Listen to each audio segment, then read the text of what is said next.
I'm so delighted to be here with you today. It's a very special visit for me to come back to Athens. As a human rights activist, we think very positively of Greece, not just for being the birthplace of the ideals of democracy, but for all of the amazing strides that Greeks have made since then. I'm here with you today to talk about the way that we scale our societies, the way that we scale our interactions with each other. And I believe that there's two main ways that we can do this. There is a way to scale all of the many different interactions with each other that leads to a very centralized world. To give you an example, who here has one of these? Obviously a joke, you all have one of these. When you actually look at your phone and you look at all the applications on your phone, you look at Instagram, you look at Facebook, you look at Slack, LinkedIn, WhatsApp, Google Maps, you look at your banking, you look at all of your different financial services, your health data, perhaps you're even monitoring your sleep with your phone. What you need to think about and consider is that you don't own any of that data.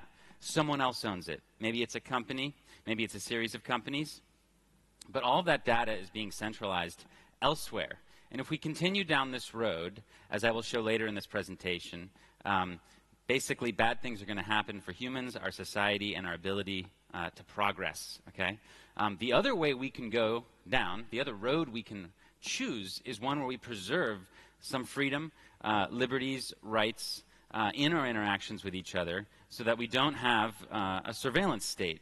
Now, in history, rulers, obviously, especially before the political advancements that happened in ancient Greece, always chose a very centralized model. And this is kind of what we see even in half of today's world, where, you know, one person, maybe it's a king, maybe it's a tyrant, maybe it's a military junta, you know, has control over everything. The laws, the justice system, the media, the money, the way we communicate. They have control over everything. So that's one way we can go as a society.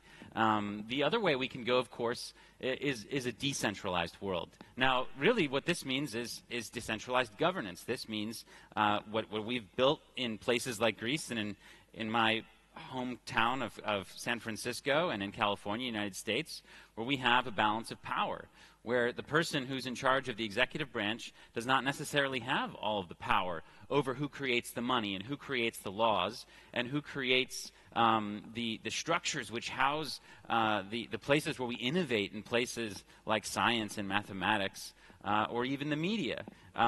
There is tremendous power in distributing the control over society like this. We'll get into that a bit later. I really wanted to mention Gladstein here. So about 2,500 years ago, Gladstein came up with this really radical concept. And he built on the ideas of other philosophers and intellectuals. But the idea that humans should be ruled by rules, not by rulers. And that is something that kind of was obviously rose out of his thinking and actions about 2,500 years ago and has resulted in a planet, in a human race today, where more than about half the world lives under some sort of democratic society. That's a radical, remarkable revolution.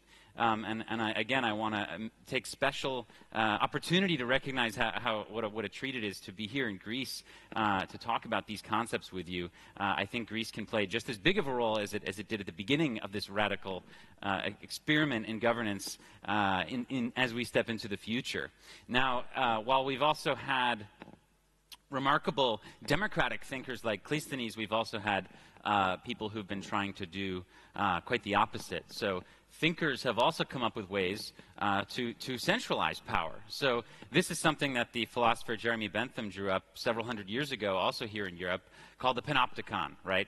So the panopticon was this idea that you could put everybody who was critical of your government into a prison and then have total surveillance over them. Now, this is something that never really came about physically, although some regimes did try and build panopticons.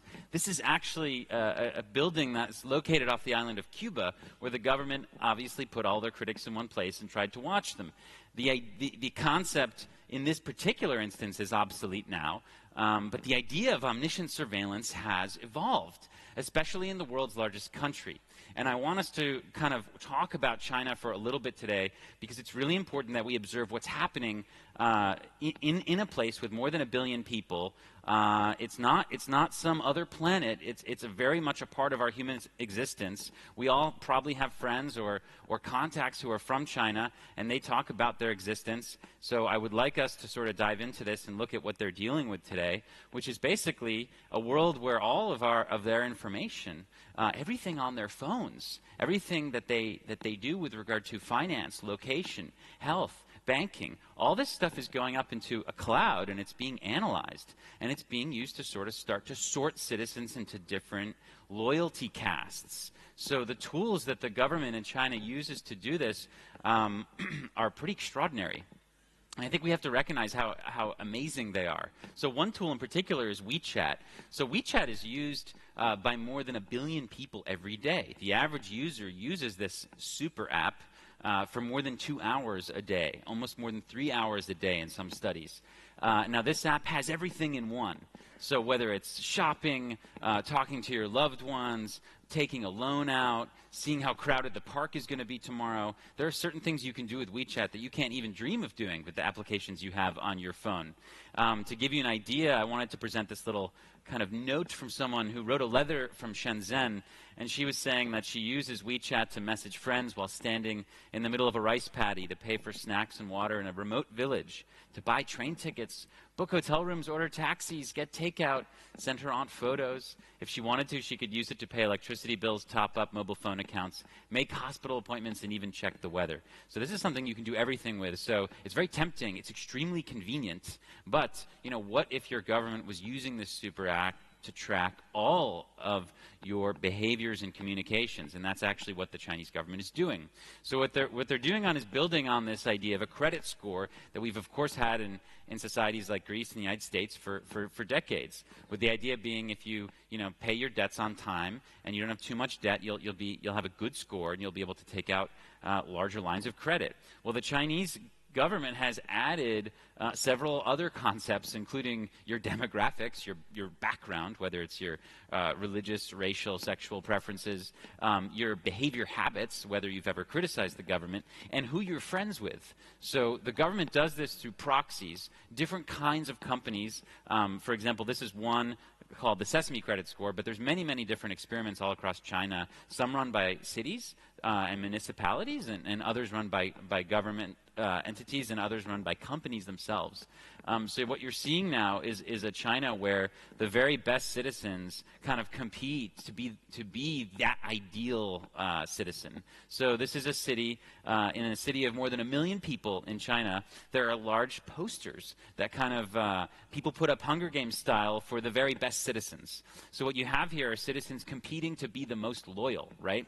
So what happens when you have competition in this way, it's more effective than brute authoritarian violence.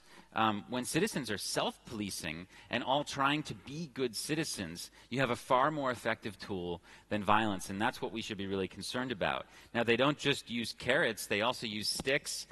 This is another city in China where in one of the main squares where people are crossing the street, any jaywalker is put up on a giant screen with their name and their ID number and their face. So as to shame them from not doing it. And this is something you're starting to see more and more of in different areas, in different social experiments in China. And Xi Jinping, the dictator of China, has a motto. This is sort of the manifesto of this grand experiment, is to allow the trustworthy to roam everywhere under heaven while making it hard for the discredited to take a single step. And this is a really tough moment now for young people in China. So this is a 23-year-old millennial in China today, and she's basically asking herself, are they constructing a futurist society or a cage for themselves? And she can't tell. Now, this kind of surveillance is being aided and abetted by other advances in technology that we should all be aware of no matter where we live. So we heard, of course, several years ago about Google Glasses, right? And we have the idea of what those could possibly do for like really beneficial areas like perhaps health and making things more efficient for people in Western societies. Well, here they've given such technology to the police, and when they look out at you from one of these pairs of glasses, they see something that kind of resembles this, where they actually can see all sorts of data about you. So this is like a live demonstration from one of the Chinese surveillance companies. The Chinese government's goal is to have 1 billion surveillance cameras in China by 2020. And of course, they keep saying they want to be the leader in AI by 2030, but I don't think you'll find very many people who would argue with the idea that they are already the world leader in AI. Now, as a human rights activist, I bring all of this up because, again, this is one particular way that we can scale society. We can scale society in a very centralized way where someone else, i.e. the government or a group of companies controlled by, in this case, the world's largest government, own all of your data, and they own all of your things, and soon enough they'll own all of your money. Now that is a problem. I will share one more sort of story with you about what's happening in China. This is a satellite image of a prison camp. So in the far northwest of China, there are as many as 1 million Muslim minority people being put in camps like this. So these are the Uyghurs, and this is in Xinjiang. And to give you a scope of what's happening, whereby people of a particular religion are being imprisoned, are being tortured and murdered in this way, I wanted to give you a number. So at the peak of World War II, the Nazi German government had 715,000 people in its various kinds of camps. Now, these aren't the same kinds of camps, but just to give you an idea of the scope of number of human beings who are suffering, in Xinjiang, the United Nations has said there's more than 1 million. And a lot of the methods through which the Chinese government has put these people in these camps are through highly advanced centralized technology. Now, it doesn't just matter for China. That's just one example of many, many countries around the world where governments are starting to do things like that with advanced technology. Obviously, we've seen other reasons why centralized data is quite bad, right? So we have this idea that not only does it open a giant door for government manipulation and surveillance, but it's also just not very safe. It can also be breached. So, you know, for me, this came to me personally a couple weeks ago. So if you look at this update that I received from Facebook, they basically told me that all of my most sensitive information was breached due to some sort of hacking attempt that happened a couple months ago. And this, if you just Google data breaches, happens everywhere. It happened to Cathay Pacific. It happened to the Bank of Scotland. People who keep data in one area, you know, keep getting that hacked. These are sort of honeypots and targets for hackers. So centralized data is not just bad because it's prone to manipulation and surveillance. It's also bad because it's not very secure. And of course, last year we saw this in a massive way in the United States, where more than 140 million Americans lost names, addresses, and even social security numbers. So this is kind of like the internet that we live in today. This is the data environment that we live in today. And some people want to change that. So at the TED conference in Vancouver this year, the most talked about presentation was from Jaron Lanier, who's the tech visionary who came up with the idea of virtual reality back in the 1980s. And he talked about the fact that he was so upset that the web in its form today is something that sort of polices our interactions between each other and allows other people to profit off of our interactions and freeze and censor those interactions. And he called for a new kind of internet, that we should build a new kind of way for humans to interact with each other around the world.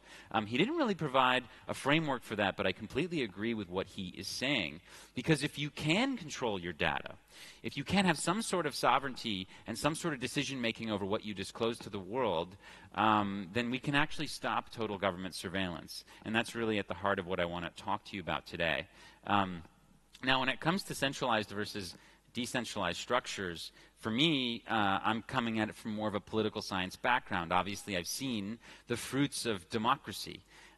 We can look at anything from healthcare to inequality, to the environment, to innovation, patent rates. Free societies, when you compare them against dictatorships, just perform so much better. Even war. Think about this. In political science, the only hard law is that no two free nations, no two sufficiently decentralized governments have ever fought each other. That's a pretty remarkable thing. So if you care about peace, if you care about health, innovation, business, you should care about freedom as well.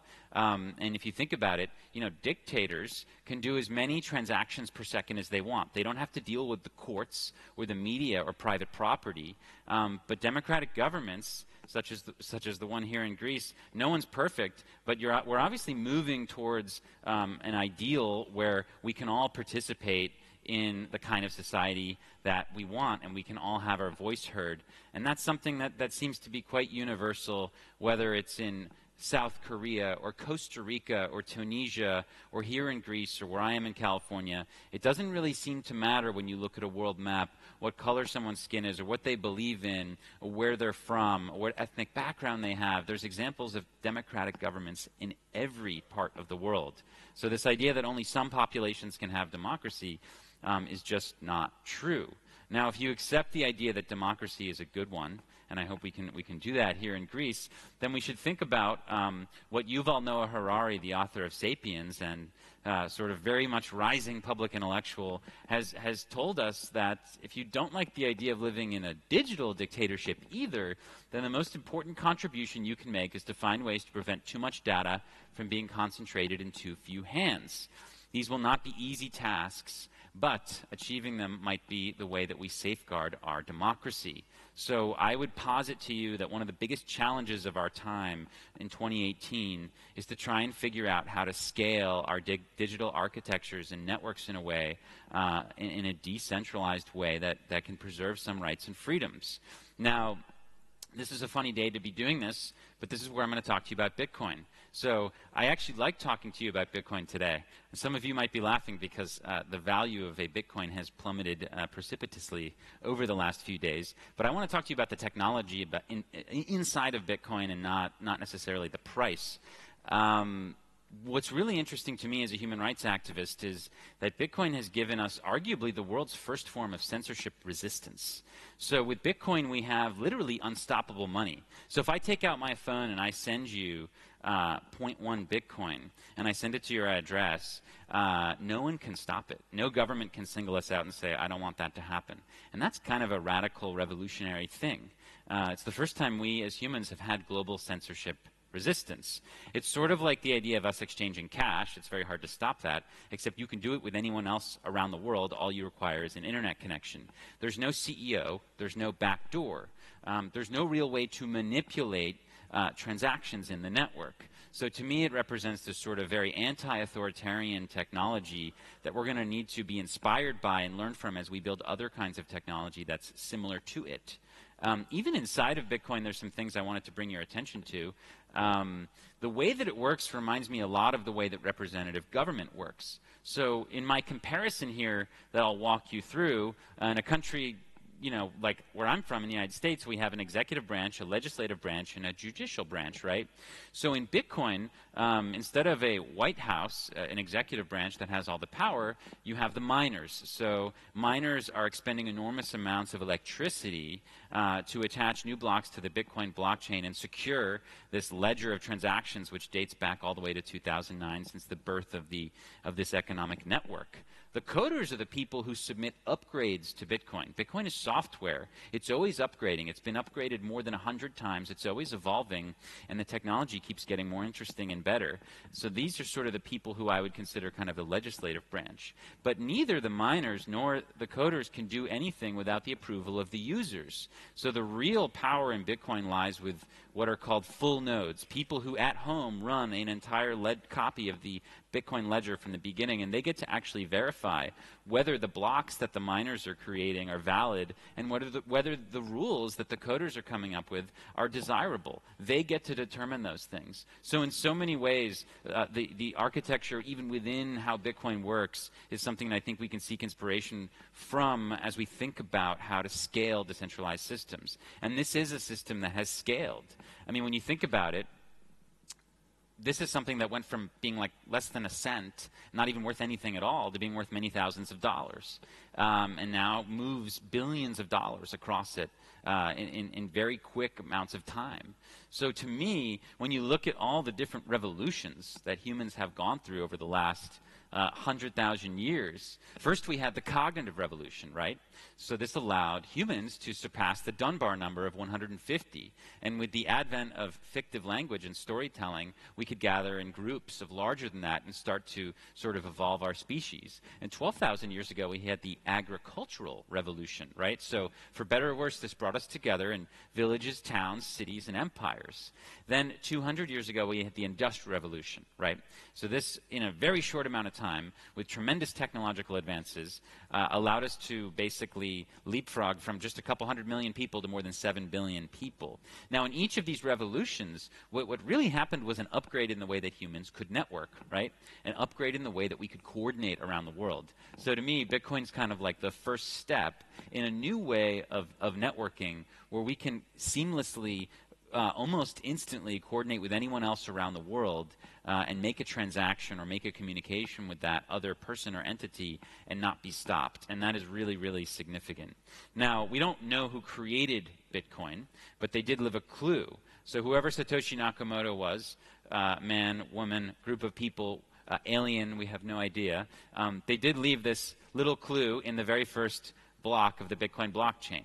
So this was left here in January 2009, and it's reference to an article in the British press about the financial crisis.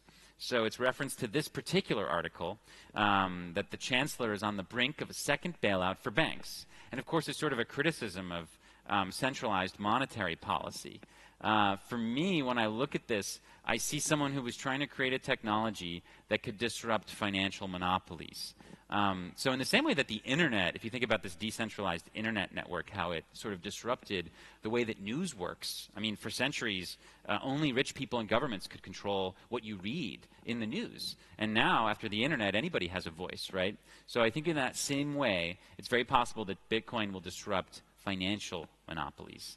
Now, financial innovation sort of happens at the edge, and in finance, that's really going to be in economies that are broken. So when we talk about hyperinflation, of course, everybody thinks about the famous example here in Europe of post-World War I German hyperinflation. But this has happened elsewhere in the world, including in Zimbabwe, where a currency that used to be worth more than $2 US in a matter of about a decade turned into complete vapor. Where they were actually publishing $100 trillion notes, and they've even stopped using this currency altogether. And more urgently, it's happening in Venezuela today. So that's how much cash you need to buy a roll of toilet paper in Caracas, okay? And that's probably not even quite as much as you need right now because this photo is a few months old. So to give you an idea of the speed of the hyperinflation in Venezuela today, to buy a cup of coffee downtown Caracas, it cost 450 bolivars in 2016, 4,500 last year, 1.4 million this year. So the IMF has said that the inflation rate could reach 1,000,000% by year's end. So, you know, we talk about volatility of Bitcoin, and obviously it's tremendous, and it's not desirable for people like who have a good store of value. Why would they consider using it? Well, people in Venezuela need something that they can use and exchange value with, and they need something that they can send and receive from their family abroad. If you consider that if you live in Miami today and you try to send a transaction, $100 or something like that, to your family in Caracas, through both the exchange spread and the fee, the Venezuelan banking system takes 56% of what you send. So instead, what people are doing is sending Bitcoin, which is peer-to-peer. It doesn't go through the banking system at all. You don't have to ask anybody's permission. And then people can immediately exchange it on what's sort of like a Craigslist. It's called LocalBitcoins.com, and they can go exchange it for fiat or whatever else they need. So even if you're afraid of like the weekly volatility, you can send and receive money in minutes and then go exchange it for whatever you want. So this is a pretty radical innovation, and it's an escape valve for people, especially Venezuelan refugees. I mean, think back to even after the horrors of World War II, where when refugees left, they couldn't bring anything with them. I mean, think about all these people fleeing Syria. They can't really bring much with them. Now you can bring all of your value on a USB stick, or you can memorize the private key to your Bitcoin wallet. It's a pretty extraordinary revolution in the way that we can carry and move around money. Now, of course, when we talk about money and access to money, you here in Greece know more than other Europeans and Americans what this really means. So obviously, if you think back to June 27th, 2015, I'm sure a lot of you in this crowd had this moment of like, oh my God, I don't actually control my own money. Or maybe you had that realization several weeks or months or years before then. But when you're, when your government, closed your banks, and when they established limits on what you could withdraw, and when they established a ban on you moving your money around, I think that that's a sign of things to come, and obviously that's going to happen in many different places around the world. Thankfully, things are looking a lot better here, but not everybody has a working financial system. You might have one now, and your money might be a store of value, but not everybody has this luxury. So at the Human Rights Foundation, where I work, we've kind of looked at all the countries in the world. So in red, you have the countries where power is highly centralized in government. So this would mean that the people who print the money, and the people who print the media, and the people who control the laws, and the people who run the military are all the same. It's usually one man or one small group of men. I wish there were more women in power in the world. I think the world would be a much better place, but it's honestly not the case if we just be frank with ourselves. So we can work towards that goal. But in the meantime, we have these countries in blue, which aren't necessarily worse or better in a moral sense, but they're just different in as much as the power structure is distributed. And Bitcoin and other decentralized technologies, which I'll mention, are really the most useful where you can't trust your government or banking system. So yeah, if you had Bitcoin and you had a percentage of it, ratio-wise, in a flash drive on June 26th or 5th, 2015, you wouldn't really be freaking out so much about the government saying you couldn't withdraw your money. You'd be like, I own my money. So that again, is a very radical innovation. And it's a primitive technology. It's relatively new, but it's really a sign of things to come when we think about distributed systems. And it's really, really important that we seek inspiration from this and start to build and iterate other kinds of distributed systems for our data, our money, our communications, and so many other things. I'll give you one sort of story. My friend Roya Mahbub was one of the first technology CEOs in Afghanistan. And in 2014, she needed to pay her employees. She needed to pay the women and girls that worked for her, who coded for her. And she couldn't give them cash, because if she gave them cash, the brothers and uncles and husbands of the girls would steal it from them when they went home. And they weren't allowed to open bank accounts. And certain software like PayPal was sanctioned. So she decided to start paying them in Bitcoin, and this gave them like a sense of financial freedom, that they actually owned the value that they were making. Now, one of them actually had to flee Afghanistan due to political threats and went through this perilous route through Iran, through Turkey, made it to Germany, though, and was able to withdraw her Bitcoin. Luckily, in that time period, Bitcoin had appreciated dramatically, and she was able to start her new life. So I thought that was a really interesting story, and maybe something we'll start to see more of around the world. There are big questions when it comes to Bitcoin and other cryptocurrencies. Will the unbanked ever have bank accounts? I have a feeling that most people who are under the age of 10 in many parts of Latin America, Africa, Asia today will never have an actual bank account. I think they'll have a crypto wallet. Can Bitcoin transform remittances and access to foreign capital? Well, obviously, as I've been telling you, when you can send money fairly immediately to anyone else in the world without having to ask somebody and not have to pay a fee to a third party, that seems pretty revolutionary to me. So I think we're kind of at the tip of the iceberg when it comes to remittances. And obviously, Bitcoin cannot be a store of value to those of us who have the luxury of having a working financial system, because it's far too volatile in that sense. But for someone who lives in a place like Tehran or Caracas, perhaps it can be a store of value today and certainly in the future. I wanted to hit on a little bit of what makes Bitcoin so special. Bitcoin, think about it, is an open, decentralized, permissionless, censorship-resistant network. But a lot of these blockchains you've been hearing about are closed, centralized, permissioned, and censorable. So when you think about if your company is trying to start a blockchain project, I would urge you to ask yourselves, what exactly are you looking for here? And if you're not trying to achieve some level of censorship resistance and decentralization, meaning you want to actually give up power, then maybe a blockchain is not really what you're looking for. I think oftentimes it's become this almost cargo cult where it's like a magic powder people sprinkle on things. I don't think that's the case. I think it's a very special kind of database. It's a very special kind of network that you can achieve very special things with, but those special things have to do with decentralization. So just think carefully about the projects and ideas that you're incubating. Governments are obviously going to be keen to exploit blockchains. So in China, Xi Jinping has said that blockchain is a breakthrough technology, and Jack Ma has called Bitcoin a bubble, but he said blockchain is for real. And the Chinese Communist Party has said that blockchain will be 10 times bigger than the internet. So they're obviously all about creating blockchains that they can control, that they can have a back door to, and that can increase their ability to financially surveil their citizens. So that's what's going on here when you see like these crazy rates of patents in China of blockchain technology.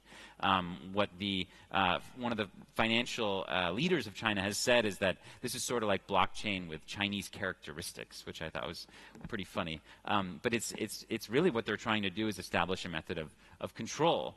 And this is the same case in many different places. Think about in Venezuela, where the people are turning to Bitcoin to escape hyperinflation, but the government is creating the petro, which is its own sort of centralized cryptocurrency that only it can control, and that it issues, and that it is actually tying to your loyalty. If you would like to receive petro, you're going to have to pass certain tests of loyalty. So the government is trying to experiment and create a type of money that only people that are loyal to it can use. I mean, this is terrifying.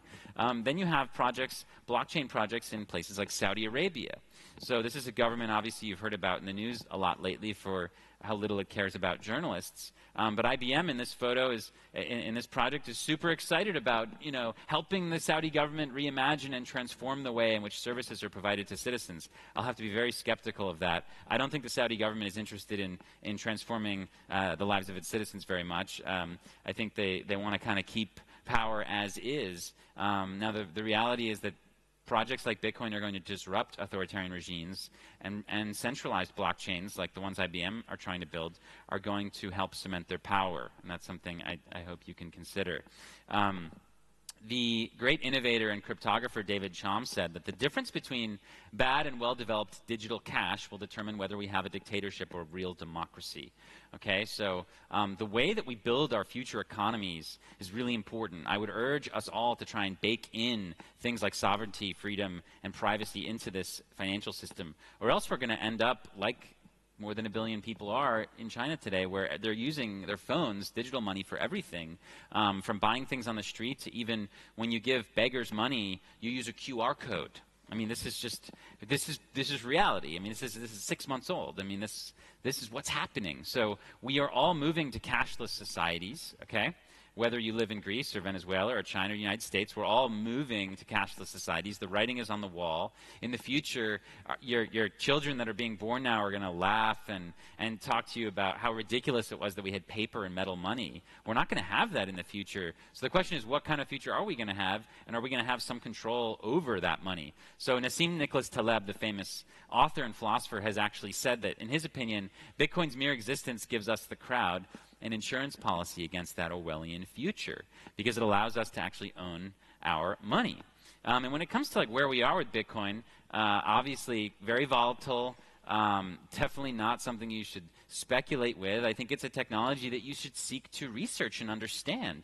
I think we're very much at 1990 here, in the same way that the phone used to be really expensive and only rich people could afford it, and it was not very useful. And now, in 2015, phones are everywhere. I mean, ubiquitous, and the cost of making a call has gone from very expensive to basically free. So you should think about this technology curve that you've heard of all day and yesterday, this exponential technology curve. I really do believe the same thing will happen with Bitcoin and other decentralized technologies. Wei Dai, who's a famous cryptographer, has basically said that there's never been a government that didn't sooner or later try to reduce the freedom of its subjects and gain more control over them, and there probably will never be. So instead of trying to convince governments to not take our freedoms, we develop technology that will make it impossible for the government to succeed. So that's the kind of manifesto behind not just Bitcoin, which is censorship-resistant money, but also IPFS, which is censorship-resistant storage, Signal, which is encrypted data and communications, Zcash, which is this powerful idea of zero-knowledge cryptography, where I can prove to you that I have something without showing it to you. This is a really interesting field. There's a $300 million venture capital fund started by Andreessen Horowitz that's in the crypto space, and their first investment has gone into that. There's peer-to-peer payment networks like the Lightning Network, which you can attach to things like Bitcoin to make them scale much, much more and solve issues like privacy and speed. And there's even decentralized internet access like Gotenna, which allows you to get internet to places that don't have it. So I'd really urge you to go look at these technologies and just sort of get inspired to see what we can build together. Because if we don't do it, the WeChat model will win. And when we talk about centralization and decentralization, this is probably the most powerful thing to end on. This is a satellite image of the Korean peninsula. That's not an island there, and that's not an ocean. That's actually North Korea and South Korea. One is a society that has got incredible innovation. Samsung, LG, Hyundai, they're building all this stuff that's in your phones and in your computers. And in the north, the export is human suffering. So one is a highly centralized system, and one is a completely decentralized system from a political perspective. So I think, you know, what was born here in ancient Greece 2,500 years ago has manifested itself all around the globe, and the results are quite obvious. To leave you, I would like to read this quote from Yuval Noah Harari together, which kind of encapsulates everything that we've been talking about. The algorithms are watching you right now. They're watching where you go, what you buy, who you meet. Soon they will monitor all your steps, all your breaths, all your heartbeats. They're relying on big data and machine learning to get to know you better and better. And once these algorithms know you better than you know yourself, they could control and manipulate you, and you won't be able to do much about it. You will live in the Matrix or in the Truman Show. In the end, it's a simple empirical matter. If the algorithms indeed understand what's happening within you better than you, authority will shift to them. Of course, you might be perfectly happy ceding all authority to the algorithms and trusting them to decide things for you and for the rest of the world. If so, you can just relax and enjoy the ride. You don't need to do anything about it. The algorithms will take care of everything.